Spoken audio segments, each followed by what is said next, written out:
अभी आप सुन रहे हैं सुमन मलंगिया एंटरटेनमेंट को।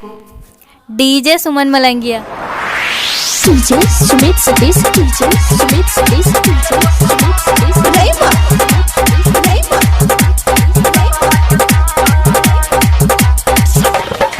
जय बे दिलवा के तोर हमर समूह मोर, जय बे दिलवा के तोर हमर समूह मोर, छोड़ी ससुरा में लगतौ ने मन। जय बे दिलवा के तोर हमर समूह मोर, छोड़ी ससुरा में लगतौ ने मन। भतारे जब हिले तो पलंग पछतै बे छोड़ यारवा के संग, सैया जी जब हिले तो पलंग पछतै बे छोड़ यारवा के संग। डीजे सुमन खाए अजीपुर गाँव मलंगिया मधुबनी।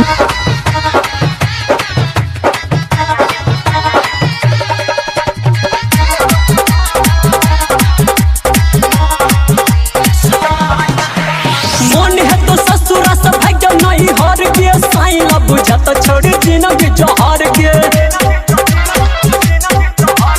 मन है तो ससुरा से भाग नहीं हर के, साइला बुझत छोड़ जिंदगी जहर के।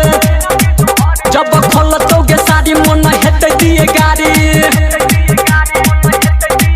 जब खोलतोगे सारी मन हेत दिए गाड़ी, खुद लड़तोगे तोरा जड़े जंग। भतार जब हिले तो पलंग पछतैबे छोड़ यारवा के संग, भतार जब हिले तो पलंग पछतैबे छोड़ यारवा के संग।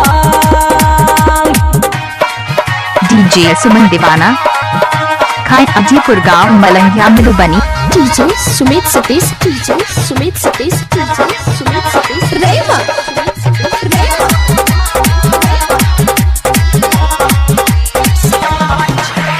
दारू तारी पी गयो तो आधी आधी रात के, सजिया पे जब तू छोड़ी रहबे उनो हाइट के। हे गे दारू तारी पी गयो तो आधी आधी रात के, सजिया पे जब तू छोड़ी रहबे उनो हाइट के। कतो खोल के बारी बुझी है तो दुख भारी, सुमन मलंगिया खोल के बारी बुझो है तो दुख भारी। भजे बे छोड़ी सोइया सतंग, भतार जब हिले तो पलंग पछतैबे छोड़ यारवा के संग, भतार जब हिले तो पलंग पछतैबे छोड़ यारवा के संग। अभी आप सुन रहे हैं सुमन दीवाना के। DJ Sumit Satish, DJ Sumit Satish, DJ Sumit Satish, रेमा रेमा।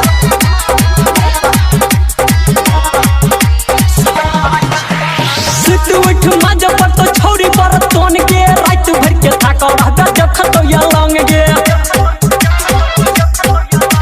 सुत उठ मजा पर तो थोड़ा पर तोन के, रात भर के थाका रहबे देखत तो या लंग गे। Factor Santosh Sirhali Abhimanyu Tiger, factor Santosh Sirhali Abhimanyu Tiger. गाय बक्का है छ संदीप सुमन, भतारा जब हिले तो पलंग गई पछतैबे छोड़ यारवा के संग, सैया जी जब हिले तो पलंग गई पछतैबे छोड़ यारवा के संग। डीजे सुमन मलंगिया मधुबनी। डीजे सुमन मोबाइल नंबर 88824523।